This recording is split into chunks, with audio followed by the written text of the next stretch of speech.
Welcome to BlackUSA.news morning show. I'm your host, William Honolulu Jr.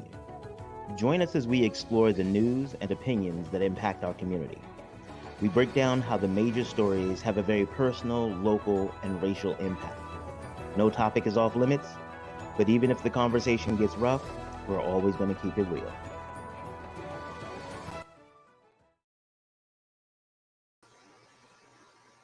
Greetings and salutations, all my people in internet land. Oh my God, things are really wild over here today. My whole technology, what the hell is going on here? My whole technology situation is off. My background is crazy.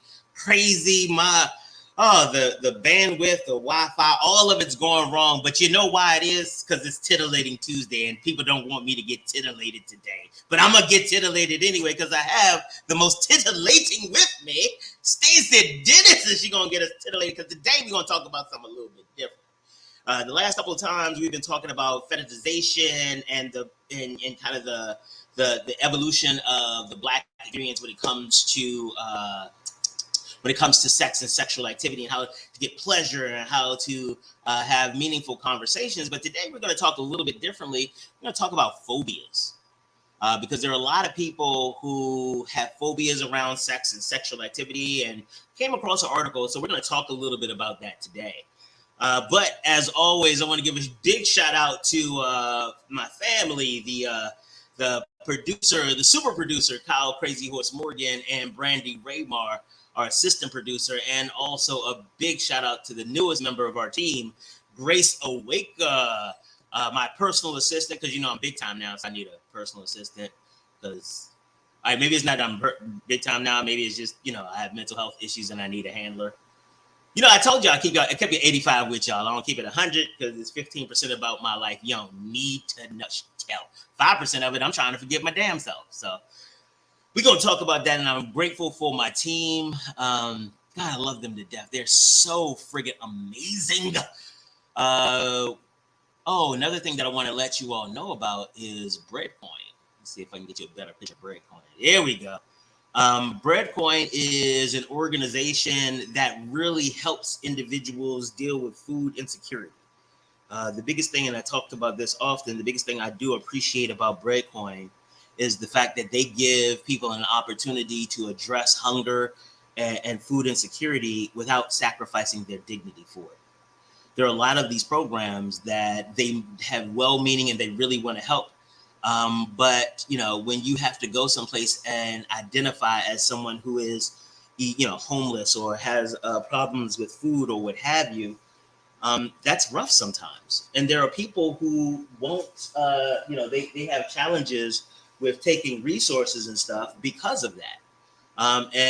We don't believe in that. We want everybody to have all of the resources they need and their dignity, because dignity is a resource. When you feel good, when you feel confident, you're more likely to do things that are in your best interest. You are less likely to go around trying to please people and things like that.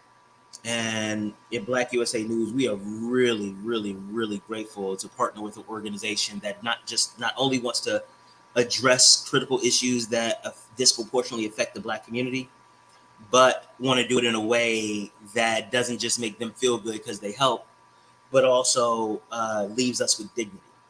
Also, big shout out to the vendors who work with Breadcoin, some amazing restaurants who have agreed to participate in this. And it's just a really wonderful experience. So we are overjoyed and excited to participate with Breadcoin. So thank you all so much for all of the work that you do. I'm looking at my show notes. Do I have? Because we about to get titillated, because I need to get all the other stuff out the way. Because once I bring my friend in, but once I bring the co-host in, I give up. She manages the appropriateness of our interactions, and I just stop trying. It's a beautiful thing. I love our relationship. Now, she might not like it. I get it, because it seems like it's a lot of responsibility. But I have an amazing time. So you know what? The show notes look like they're all running done. So what time is it this time? Oh, wait. Before I do, there's another note I forgot. This is my name. Big shout out to my man MacArthur, 16 years old, out in Memphis, Tennessee. He is a fan and watches Titillating Tuesday. And by the way, he said, it was a really great compliment, I gotta be honest. He said one of the things he appreciated wasn't just that it was entertaining and we talked about stuff, but we talked about it honestly, and it was also educational. He said he learned stuff while he was there talking to us. I was like, yeah, you did, because we is awesome. So we out here getting. Oh wait, I was about to say something wholly inappropriate. You know what? Hopefully Stacey is watching this backstage and is like, "Oh my God, you didn't even say," because you know what was about to happen. Oh, you know what? Let me stop talking about her in third person and let's get titillated. How you doing, honey? Every day before when I'm backstage listening to you, I'm like, please God, don't let us get banned. Please. But did you hear me? This time I made up a song and everything. You did. And I'm like, is he singing? He's singing. You know, I get so excited all week long. It's Sunday. I'm like, it's about time to get titillated. About time to get titillated. About time to get titillated. About time to get titillated. No, you did not do this to the percolator. You are DMV, please rise up. Did not do this to the percolator. Blasphemy. Oh, all right. So today's Titillating Tuesday topic, sexual phobias, and as a bonus topic, sex at work. I don't know how I can help you with the second one. Right? So you know what? The sexual phobia part, you know what? You go ahead and take the lead on that. The sex at work, I fortunately or unfortunately have a lot of experience. Okay, I see how this is going to be. We all titillated out today. Well, it's not really so much banned, babe. I don't think that's going to be the issue. I think it's like me personally getting sued for some stuff. That seems a lot more likely than the banning. Bruh, we need no. Okay, let's start with number one. Let's start with the first. Okay, so one of the things I'm really going to establish for people as we're having this conversation, when we're talking about sexual phobias, there's a continuum. So like, it's continuum of emotion. So you can start with discomfort, like something like, I don't like doing that. But those aren't really what we're talking about. Those are ones where, oh, I don't like it. I'm just uncomfortable with my body. So it takes me a while to get warmed up to let you see me or be comfortable, sex with lights on and stuff like that. There are some people who have that. That is, and we're going to be talking about the phobia of being naked. But the difference is there are some people who go through amazing lengths to not be naked. They will go and sabotage things. Okay. 85%. There was a person that at one point back in the day when we were together, she was very uncomfortable with her body. And what she would do is like literally unscrew the light bulbs a little bit so I couldn't turn on the light. That to me moves beyond a place of discomfort to a place of phobia. Or it may not be like the great phobia, but it is in that space because it is a fear where the physical, emotional, and social implications disrupt a major activity in life. So right. If you can function and it's just uncomfortable, that's not really what we're talking about today. We're talking about the ones where you're like, oh God, if this happens. All right, so let's talk about some of these phobias just to put it into context. And phobias can take many forms. There are people who are afraid of spiders, but are not afraid of any other insect. There are people who are afraid of lizards, but are okay with snakes. And vice versa. Yeah. There are people who are afraid of being outside. Phobias take a lot of, they look a lot of ways depending on who you are and what your background is, right? So the article that we are talking about describes about 18 different phobias. Erotophobia is like the blanket term for anything that you're afraid of that is sexual in nature or a sexual type of person or related to sex at all. You see a dildo on the floor. Oh my God! You can't. You get anxious about sex. When anybody starts talking about sex, you get anxious. It's like it really starts to shut you down. It really is. And that's the blanket term, erotophobia. And then you can get specific about it, right? So then we're talking about genophobia, which is the actual fear of the actual intercourse. You're good with holding hands and walking down the street. But when it comes to the actual act of intercourse, you might even be, you're good. Some people are good to the third base. If we're going to go back to the they'll get all the way there. But once it, the actual intimate act happens, you freeze up and no, we can kiss, we can cuddle, but that other stuff. And you could also, you could over the shirt, down the pants a little bit, but once you get too far, it's like, right. And the response and the way you go about avoiding it is sometimes amazing. We are going to discuss all of that, but then there's people who don't like being touched at all. That is a whole nother, that even goes beyond realm. They don't even like being touched incidentally. Hey, how you doing? And some of these are based on experience. Yeah, some of them are based on experience and stuff like that, but you can't always assume where it came from anybody. Exactly. And I want to pronounce this right. Philomophobia, the fear of kissing. Right? Kissing anything? Because, that's a deal breaker for me. What? You don't want to kiss anything? Right. And it is more, for some people, the act of kissing is more intimate than anything else. Yes. And some people have a fear of it. Right. And it could be the germaphobes. I don't want to swap spit with you. Yeah. Other bodily fluids, but I don't want it in my mouth. And for some people, that's a deal breaker because something going in. But, but other people, a straight up fear. All right. So this is a lot there's a lot of them. This article that we're highlighting lists 18 of them, but there's a lot of them. They all have an overarching theme, and that is anxiety. So if you look in the Diagnostic and Statistical Manual, the DSM, the Bible. Sorry, I get excited about the DSM. If you look up the DSM-5, you won't see erotophobia in there. What you will see is it's probably listed under anxiety. And that's what they all are. And when we're talking about anxiety, we're not talking about, I get the willies. We're talking about people who have some serious physical reactions to someone trying to kiss you. They break out in a full sweat. Not just full sweat. Sometimes you have seizures. Sometimes you lose consciousness. Full panic attack. Yeah. And when I mean panic attack, I mean, for those of us who are fans of This Is Us, and when you saw the character have a full-on panic attack, he actually did an excellent job. Where it is all-encompassing. Your heart is racing like you're about to have a heart attack. You cannot breathe. You cannot speak. You literally are probably crashing on the floor, grabbing your chest. Your blood pressure is way up. This is more than just a little anxious. This is a full-on body experience. And that's what some of these people have in relation to sex. So, all right. So let me ask you this then.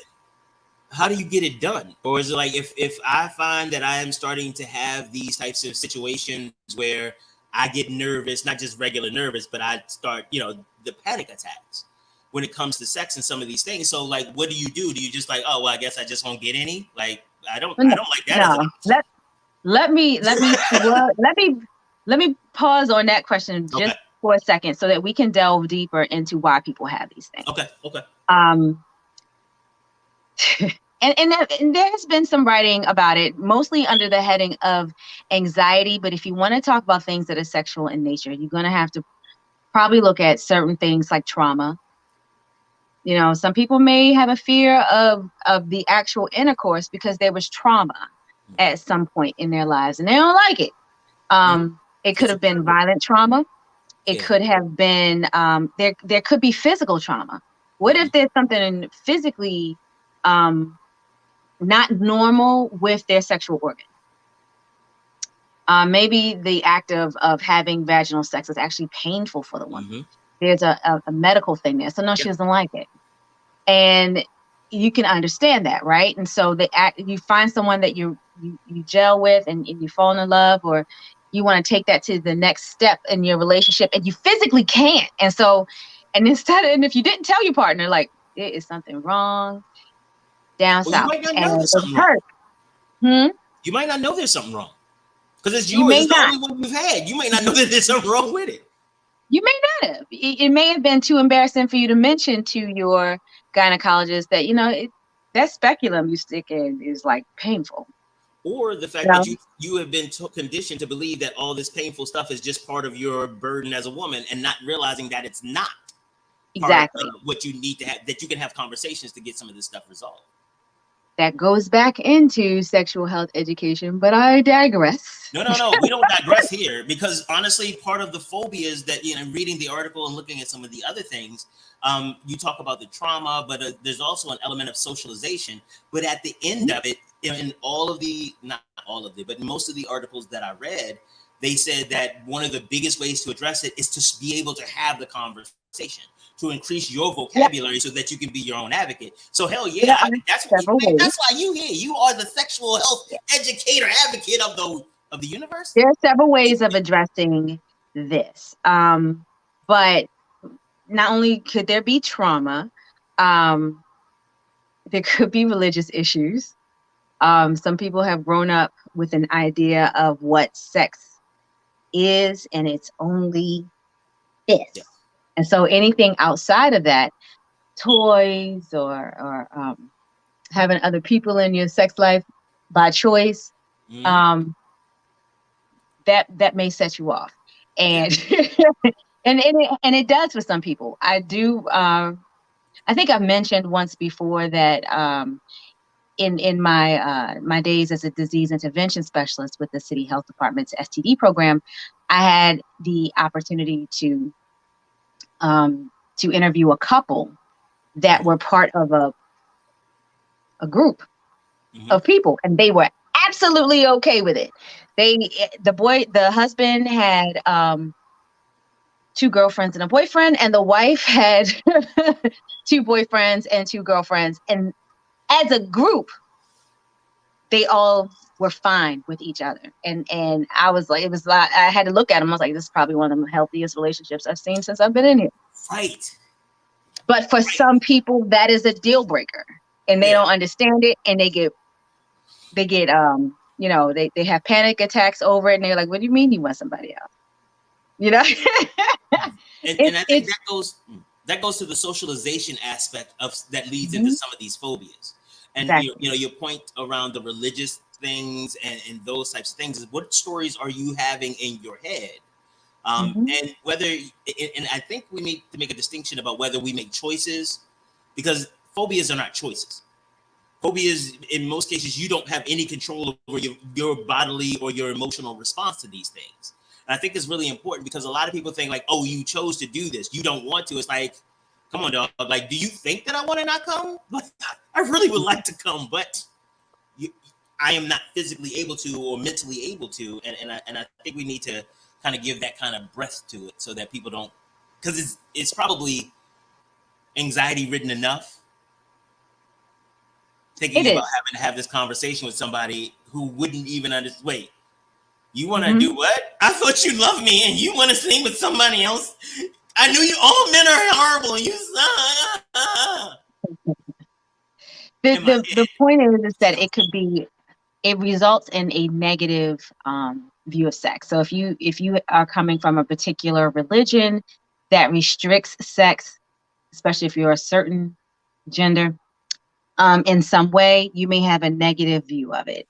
If you're socialized to believe that sex is only a certain way, you don't fit it. You could have, a certain anxiety about it, and it could be a deal breaker. The point is that as a result, you have an imbalance in your relationships. It's either stopping you from having a relationship, period. You either just like, I'm just not interested in sex at all. I mean, I'm not saying everybody has to be swinging from the chandeliers, but it's preventing you from having a relationship, period. Right. Any type, it's any type of intimate, and it doesn't have to be sexual, but an intimate relationship. You don't have it because you are afraid for some reason. The fear of being naked in front of somebody is real. Absolutely. And in our society, where Lizzo is not the poster child for a sexy body, but you know, she is. Give it to them. If they die, they die. I mean, wait, let's be clear. I got a poster. What you talking about? Do you see what I'm saying? But someone not who's necessarily poster, but like a skinny is. screensaver. I love it. It's fun. I love her. I love her, and I love her confidence, and she absolutely has to have it. But in a society where she is not the norm, there are people who are afraid of being naked. I went to a spa in Northern Virginia, and it was a fantastic spa. It was an Asian spa, and there were salt caves, and you can get massages and all this kind of stuff. They also had a heated pool. Mm-hmm. In Asia, in the onsens, in the hot baths, you don't wear clothes. Mm-hmm. And there are people of all different stripes in that pool. Right. But I sat there and I was like, I had lost all this weight, so my belly literally looks like melted butter. I was like, I can't. My belly looks like it's frowning all the time. Yes. You want me to get naked? Now, mind you, there are 80, 70-year-old women in there. They didn't have 45 kids. Did they care? No, but who did, Stacey? And I was like, I can't do it. Some of it is the socialization. I said, I can't do it. And she's like, nobody cares. But I do. And I could not do it. I was like, these boobs, I hit 40, and these boobs want to define the center of gravity of the earth so fast. And then I got this belly lip. Who told me to lose all this weight this fast? I need a plastic surgeon before I get into that pool. And everybody was like, but we don't care though. And everybody was like, you know, so that's me. And that's the part about, right. But that's also the part about dealing with somebody who has a phobia. You can't force them into feeling good about it. Because honestly, I feel the same way. I have challenges getting naked because I'm like, my entire life, men who have bodies like mine have literally been consistently the butt of jokes. So why would I think that if I took off my clothes, it would be any differently? And so again, and some of it has been some experiences that I've had directly. So when you have real life experiences that align very clearly with the socialization that you had, it can result in a phobia. And like you're talking about, like what you're talking about is a disruption in a major life activity. It's because I had, a date right afterwards. Am I not going to get naked? No.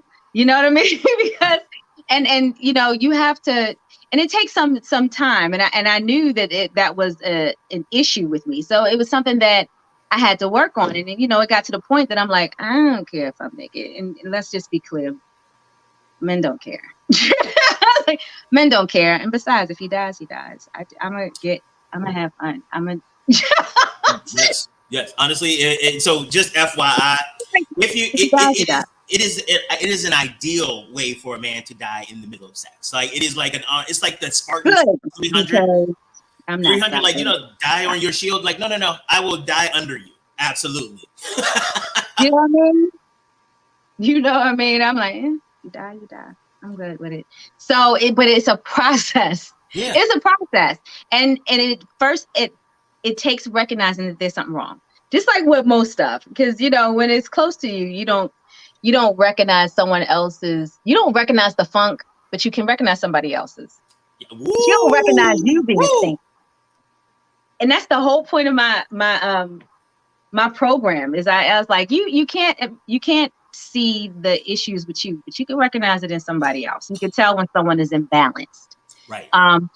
Having a full-on panic attack, which, depending on how bad it is, may necessitate some medical intervention.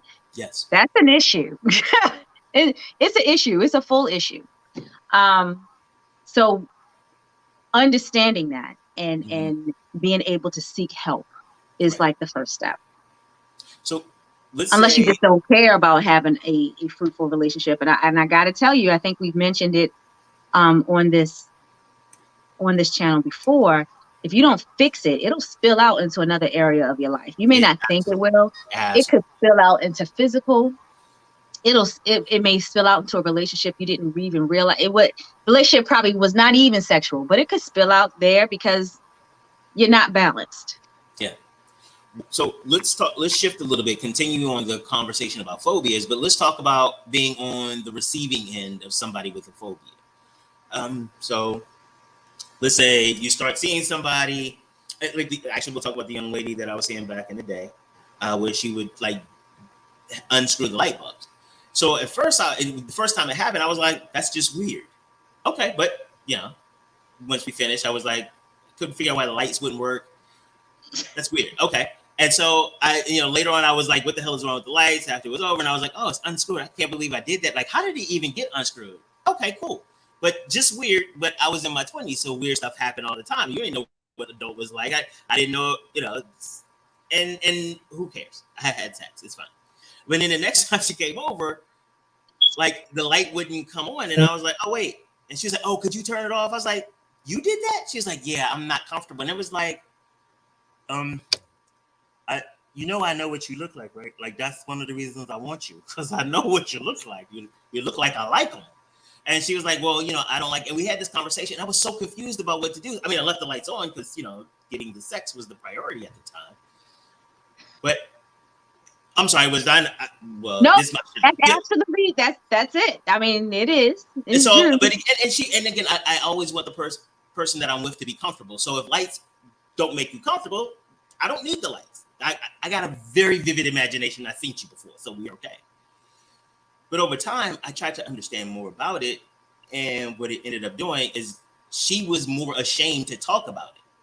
And so what I ended up doing is kind of pushing her away, accidentally trying to help. So that's my experience. And so as we're talking about dealing with people who may have some of these behaviors or some of these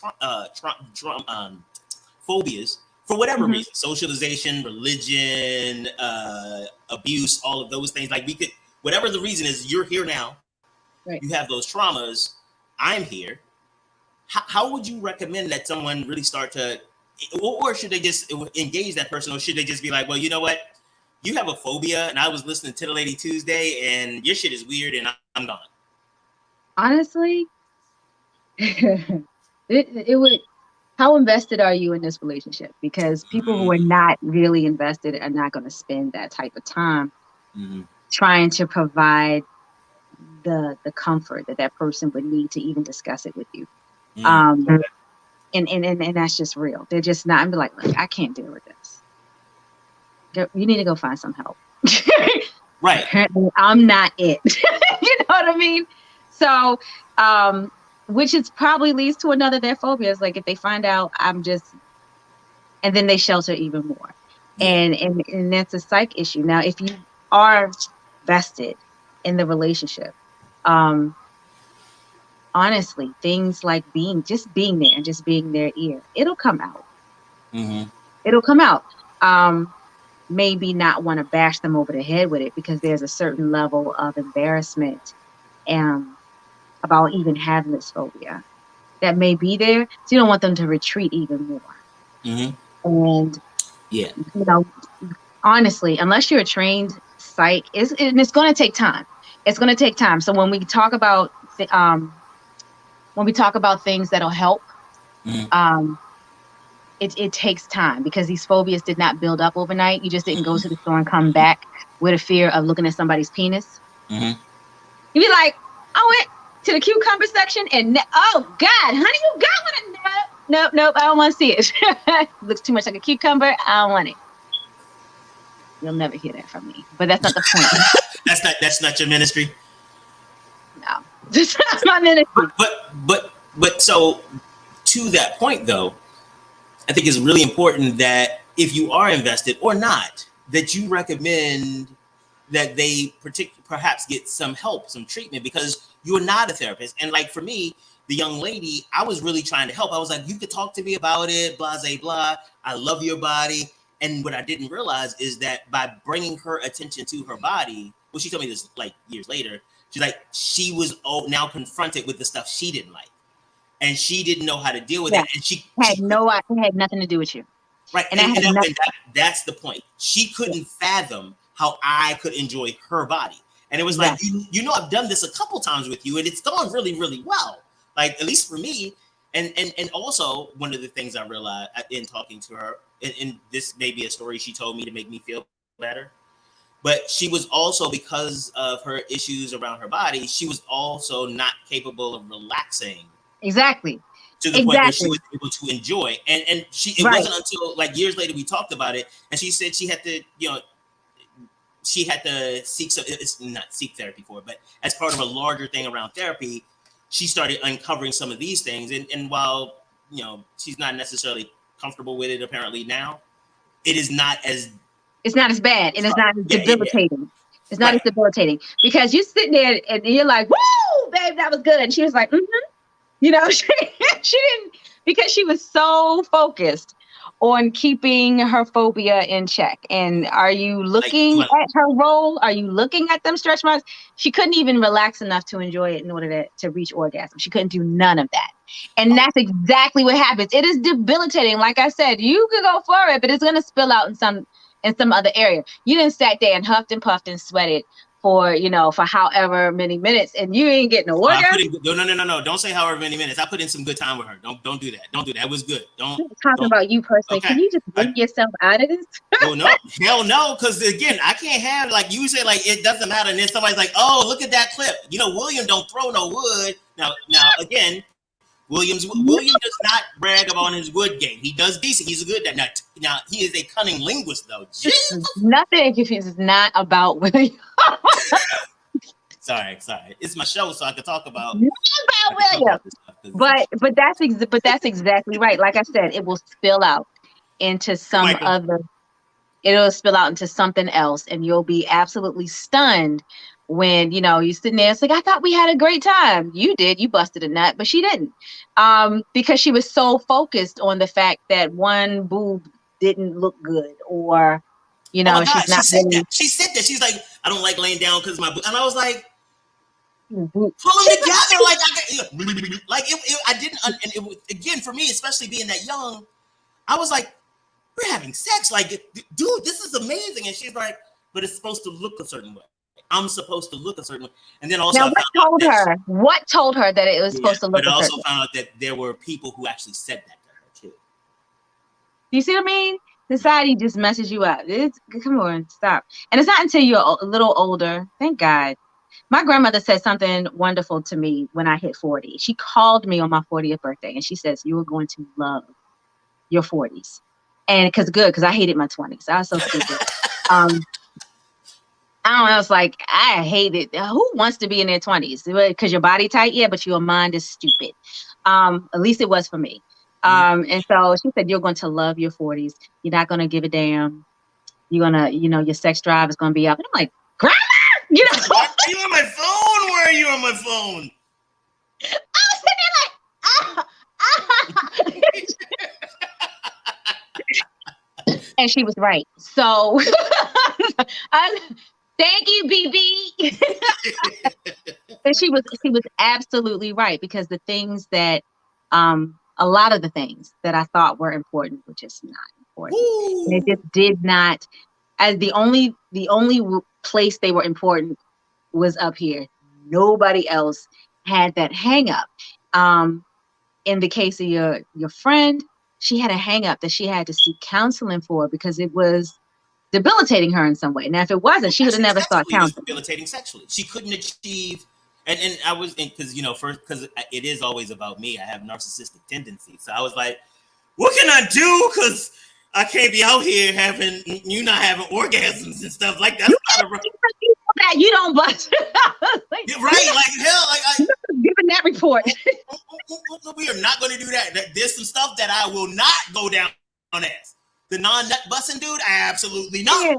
And what she was like, I've never done that before. And I was like, what? And she was like, because to be professional.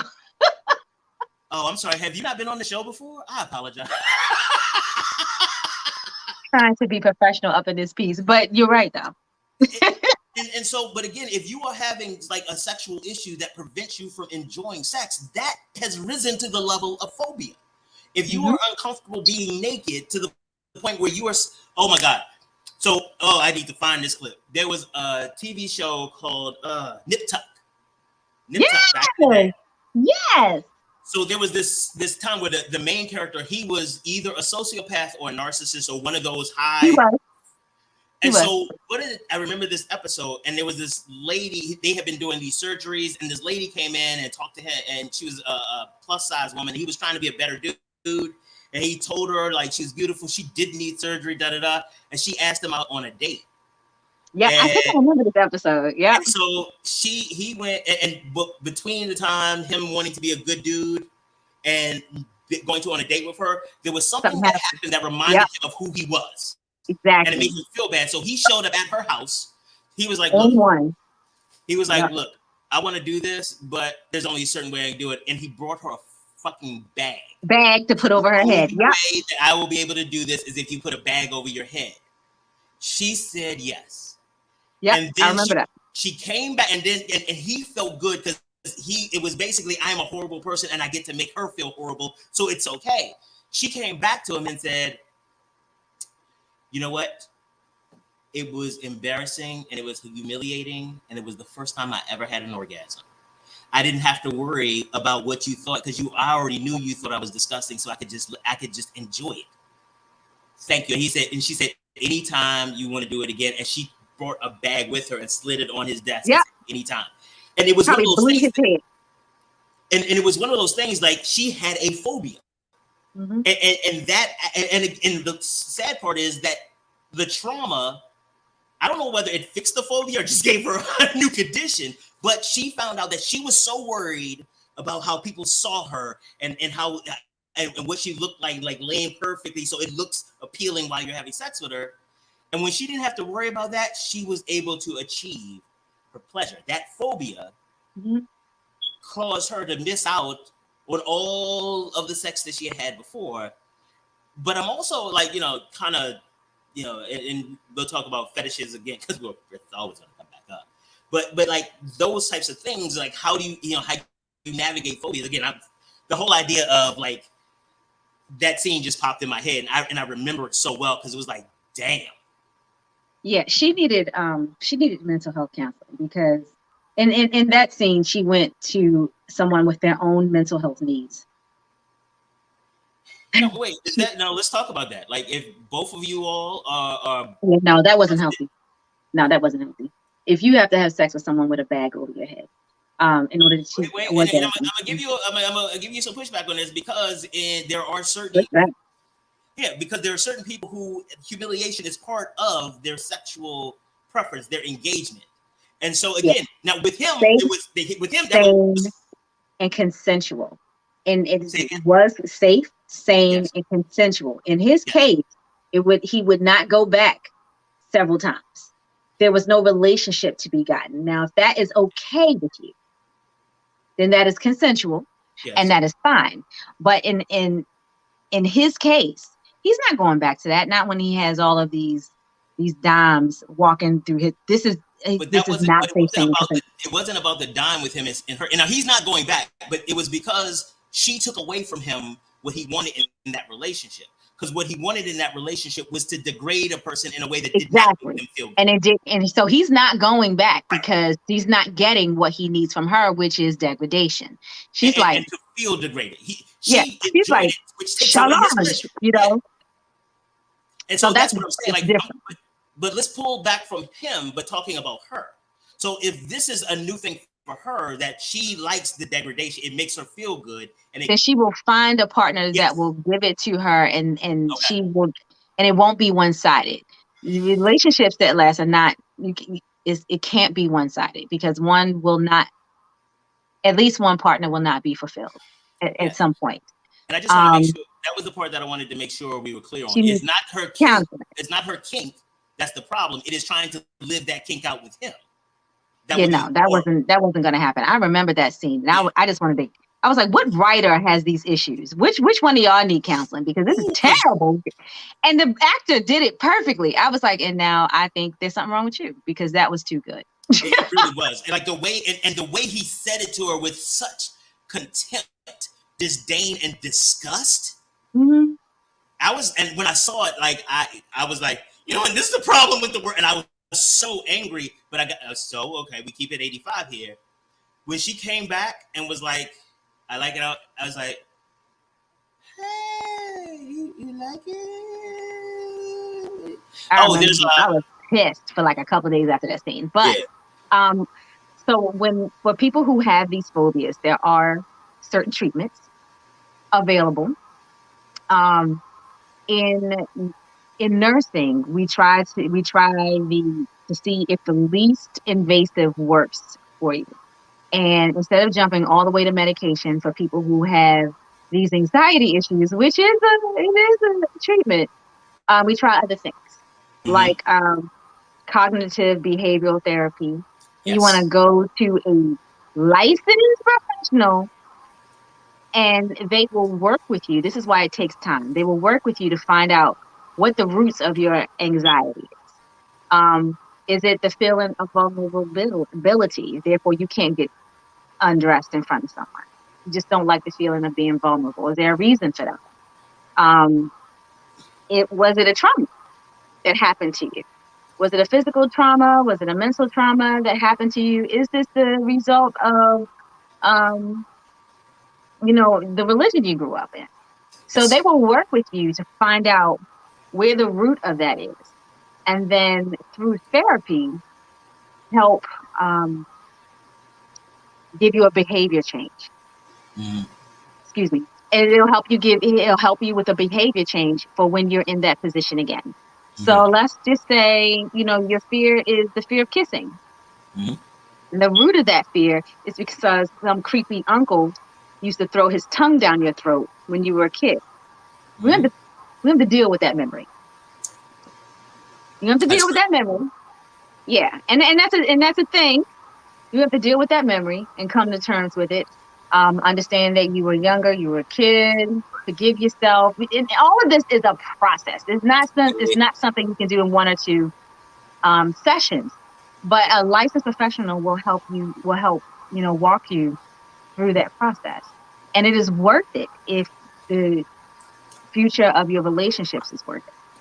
Yeah. And one of the things that they will help you with, and as well, is dealing with the shame of some of the stories and the narratives in your own head. Because Hmm. there are a lot of us who have been abused in life and things like that, whether physically, sexually, or what have you, that we have created narratives in our head that either Yeah, justify it or put it in a context which doesn't necessarily reflect real life.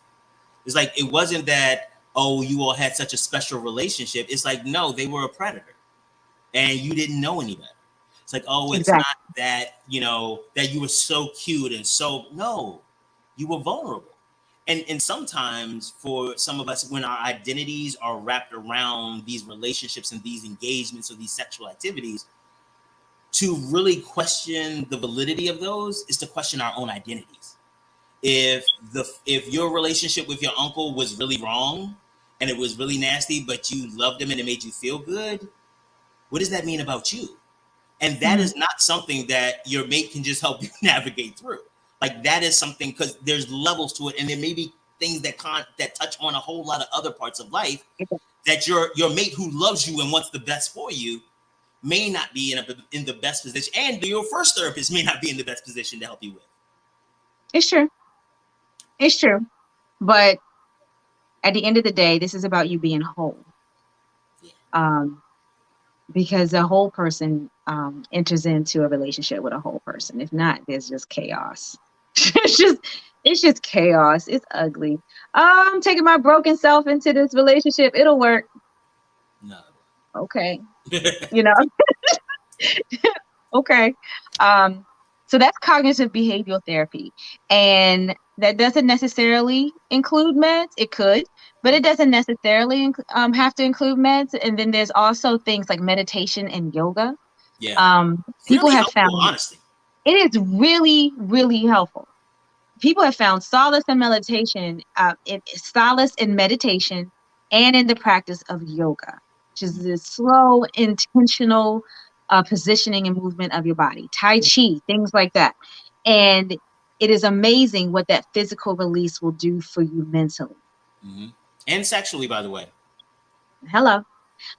But we try to make that. Let me try to make that part better. But Yeah, no, but no, it no. does. It's Titillating Tuesday. Let's make sure you understand that doing yoga and stretching and Tai Chi is a very titillating activity. and will help your titillating time get even titillating her. Any tantric practitioner will be able to help you with that. But that's another conversation. Next show, I don't even hell yeah. Yo, if you want that, I do have a certified tantric practitioner. Don't threaten me with a good time. We could get titillated next week. She's my ear. She's fantastic. So anyway, we'll talk about that one. So you could do those things, and there are actual behavioral and sexual health practitioners who also practice meditation and yoga and can help you through that. Mm-hmm. And you can find these practitioners. It's not like you're going to go to your cardiologist and be like, I need a sexual health practitioner. You're like, what? I just need to take care of the fact that you have these panic attacks and your heart rate is going up.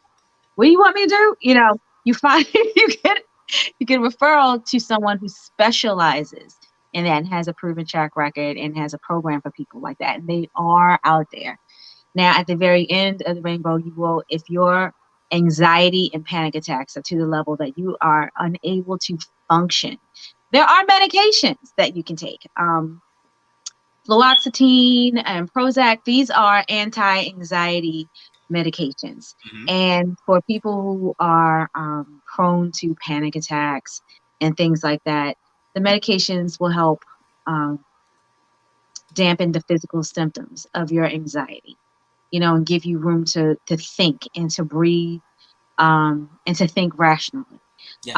Along with the medications, you want to practice some change. What is it called? This is the changes in thought. It's just going to irritate me. Please don't tell my psych teacher. Changes in thought. I mean, that falls a little bit on around CBT. It does, but it in the moment that you're having an attack or you're having severe anxiety, is a photo and word thoughts that will help bring you out of it. And I'm blanking on the actual term. And please don't tell my psych teacher. She'd be like, "Really? You want to keep that grade I gave you?" I'd be like, "Yeah." No. Once she gives it, she can't take it back. But they will help train you. And it's like, okay, once you feel your heart rate going up, once you're in a position that you don't want to be in, just take some time, take several deep breaths. Imagery. Oh my God. Why could I not read that word? And think of some images to help get you through this situation so that you can have the mental space to analyze it. They will help you through these things because all of these sexual phobias fall under anxiety. It doesn't matter what the trigger to that anxiety is. It just so happens that these particular triggers are all sexual in nature. So if you are having some sexual health problems, or you have some of these phobias, or you just want to, somebody you want to talk, this is where you can hit up Stacey on Instagram. So and found her out there. So this is where you can found me. Yeah. Because on Ancient Art. Is that? Oh, I apologize. Ancient Arts LLC. Oh, you know what? I think it's my Urban Mystic Apothecary is the most viewed one on Instagram. They can hit me up on either one. It's fine. Tell me where to send them. Okay, like this is. You can do 5 pearls. It's fine. It's fine. Yeah, all right. This is what happens. This is what happens when you try to help. I appreciate y'all. Thank you. Yeah, but again, one of the big things that many of our, if you think that you are having one of the phobias, or you just want to get some more information, you want to get some information about how to have better conversations with your sexual partner or partners, calibrate what lifestyle, how do you have these conversations? How do you stay healthy and safe? Like, hit up Stacey, because it's really important that you get the information so you can live a better life. You can have better sex. And I don't want people to think like, it's sex because, that my inner 13-year-old has taken over the show. The reality is that sexual activity is one of the major functions of human existence. Like, it's one of our primary drivers and needs, as well as food, shelter, and safety. Like, it drives a lot of what we do. And if we're not that is a major life activity. And if you have something that is preventing you from enjoying a major life activity, something that you should probably get treatment on. And at least, if nothing else, get some more information. Worst case scenario, you hit Stacey up and Stacey's like, oh, no, it is exactly what the fuck you thought it was. Okay. And what's the worst that happens? That you get confirmation, but that is highly unlikely. What will probably happen is like, no, you may want to look at it in this context. You may want to talk to this person. You may want to this. That's a real engagement, and that's why we do the show. I mean, I have fun because I get to talk about sex and say, like, what was it? Post-nut clarity. I get to say that several times, and it actually be appropriate in context. But I also recognize. I mean, hell, I've had friends who stopped having sex for 10 years because the last time was weird and uncomfortable. That is a disruption in a major friggin' life activity. Mm-hmm. I know a few women in their 40s, again, who have never had orgasms before. Makes me so sad. So sad. But that exists, and some of it is because not finding ways to have these types of conversations. Feeling embarrassed to say, well, could you do this? Because this feels better than when you do that. Because we don't get taught how to have sex. We get taught how to do it. Doing it and having sex is not the same thing. Sometimes doing it is the equivalent of masturbating inside of somebody else. It's true. Not fun. It's true. Well, I mean, it may be fun to you because if you have that kind of fetish, like, yeah, just lay there, don't move. Get it. Now do that face no more. Your producer.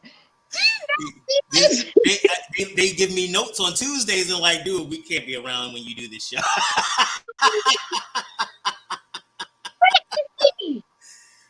Oh, you know what? I just realized my mama got the new link for the shows and stuff. So, hey, Mom, how you doing?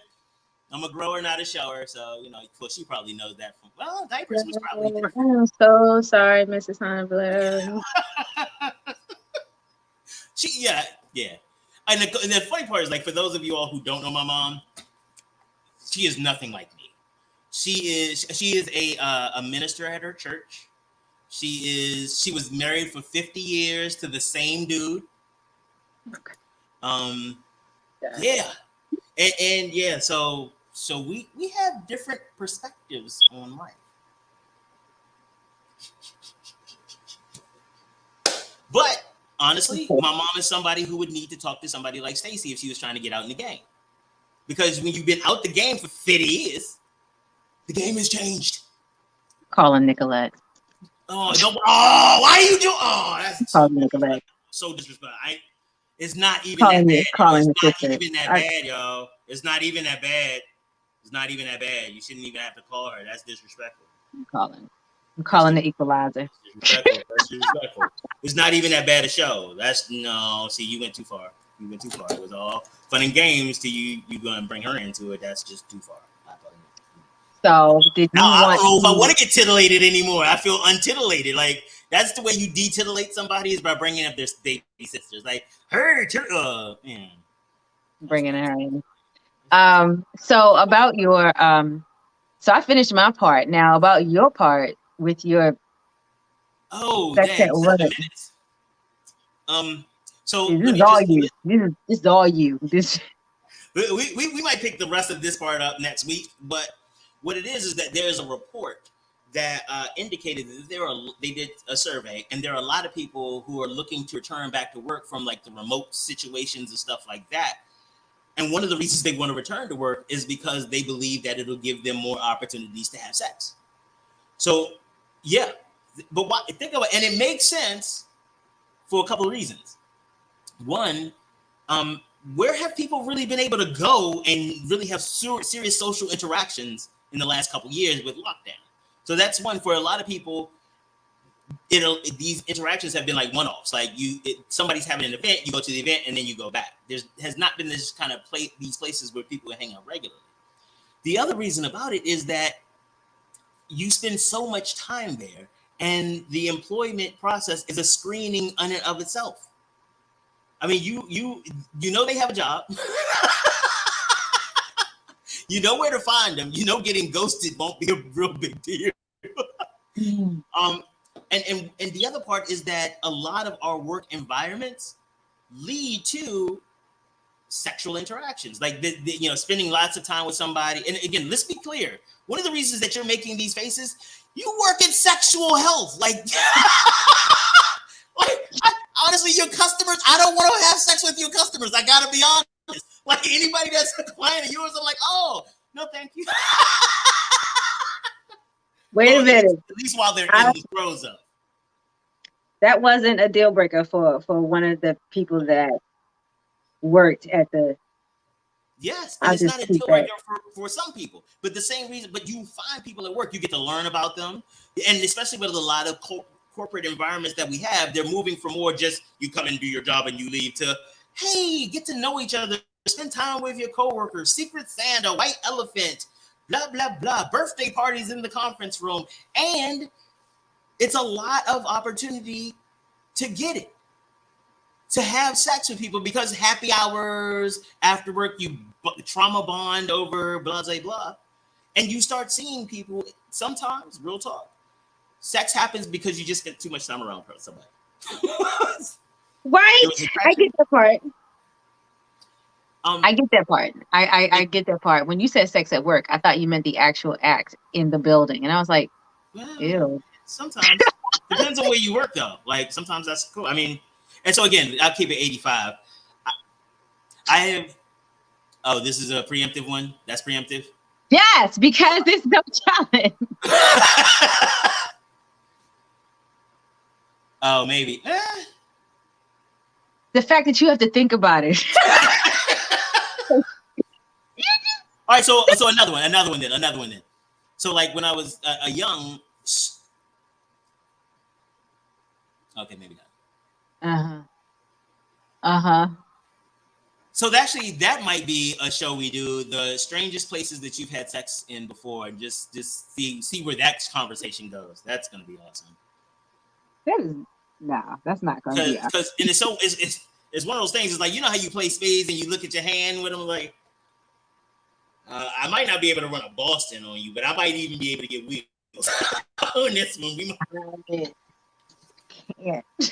Can't with William. Because there's the one time in the McDonald's booth during lunch rush in Montgomery County. It's Silver Spring, actually. No, Bethesda, not Silver Spring, Bethesda. Then there was in the parking lot without a car. The parking garage. Okay. I will say that it is true that you spend an awful lot of time at work, especially people who work in these 12-hour shifts, hospitals, nurses, doctors, people who are EMTs, people who are doing 12-hour shifts. You spend an awful lot of time with someone. And sometimes, depending on how long you've worked there, you're pretty much melded into someone's life. The ER that I work in currently, I've in the time, and I'm only there once a week, but I know people who are pregnant. I've seen their babies. I know when the anniversary's up. You just get to know people on an intimate level. You get to know whether their marriage is on the rocks or not. Sit there and you provide that emotional comfort. It's just another way that humans are interacting and are in each other's lives. I totally get that. And so we're going to follow up on this next week, because one of the points that in some of the other articles I read was that one about the fact that some of the lives that they lead, non-work lives they lead, and I'll talk about my experience. The non-work life was horrible. Like at work, I was a rock star. I was the chief of policy and public information for the Maryland Department of Health and Mental Hygiene, Infectious Disease, and Environmental Health Administration. At home, it was, did you take out the trash? It was like, did you take out the trash at home? Like, oh, you need to hurry up and pay this bill because we don't want the late fee. But I'm the chief of policy and public information. But at work, oh, tell us more about this idea. What is the plan for that? Yeah, I have a plan, and we're going to get this legislation passed. Oh, my God, it's so wonderful. Yeah, it is. I am wonderful. You want to go to happy hour with me? Oh, yeah, that'd be very, very cool. I would like to go to, and you want to hear more about me? Oh, my God, I love talking about myself while I'm drinking.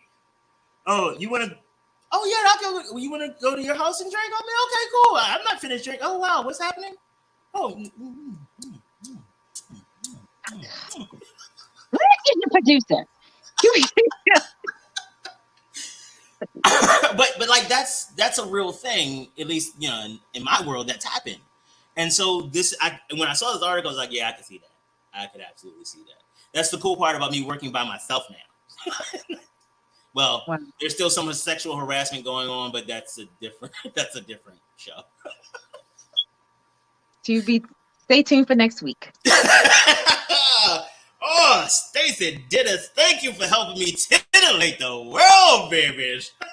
Thank you for inviting me back. I appreciate it. Absolutely. We want to talk again next week about, we're going to start talking about getting it in at work. At work. Because again, if you're having sex, like physical sex in the office, that's a whole thing. You need to understand what your risks and liabilities are. Definitely like a William show. Huh? That'll definitely be a William show. And I'll be able to talk about it from the legal aspects as well. The legal implications of doing it at work. The legal implications of getting caught doing it at work. Yeah. All right. Thank you very much. And I will see you next Titillating. Oh, no. Before we go, give a big shout out to your project for this weekend. Oh, God. Well, not necessarily your part, but the event. Tell them about the event. I am a graduate of the Baltimore Polytechnic Institute. My class is 1991. However, the Poly alumni will be having an all years reunion cookout at the Carroll County Museum. What is it? Carroll County? I didn't know it was at Carroll County. I thought it was at Carroll Park. Is that Carroll County Farm Museum? Wow. I think that's it. I'm gonna put it up because I'm gonna put it up later, and I'm gonna put it up in the comments of the show and stuff like that, so people can see it. But honestly, I'm glad I had asked you, because I would have ended up at Carroll Park being very disappointed this weekend. 2,000 to 3,000 people. I mean, it's all alumni funded, and I will be cooking and selling the essential oil blends you see behind me here, and we always have a great time. This is for the alumni, and hopefully our younger alumni from the Baltimore Polytechnic Institute will be there, so you can see how tight knit our alumni association is. It's fantastic. Yeah, I'm not a graduate of the Baltimore Polytechnic Institute myself, but big shout out to my sons. I both shout out to both my sons, William Honolulu III and Timothy Zion Honolulu, both alumni of the great Baltimore Polytechnic. So, I don't know if they'll be able to go, because I think, I got to look at my calendar, because my uncle's having something in Virginia. I need to figure out what day it is. If not, come on up. I got a tent and everything. There'll be a ton of food. I'm doing a brisket, mac and cheese. Don't get it twisted. Stacey can burn. Don't get it twisted. She can burn. Yes, I can. Right. So you got in the bedroom and in the kitchen. Okay, titillate it all. All right, baby. I will talk to you next week, and hopefully see you this weekend. Thank you. Bye-bye. Yo, I tell y'all all the time, why don't y'all listen? Well, if you hear now, you are listening, because I know dope people. My friends are amazing, and you all need to make sure if this is your first time getting titillated, don't make it your last, baby. Stacey Dennis is an amazing health educator, Ancient Arts LLC. She does youth education, adult education, and is amazing in helping people realize their best sex. Well, all right, ladies and gentlemen, boys and girls, children of all ages, we have had another amazing show, and we will be back tomorrow.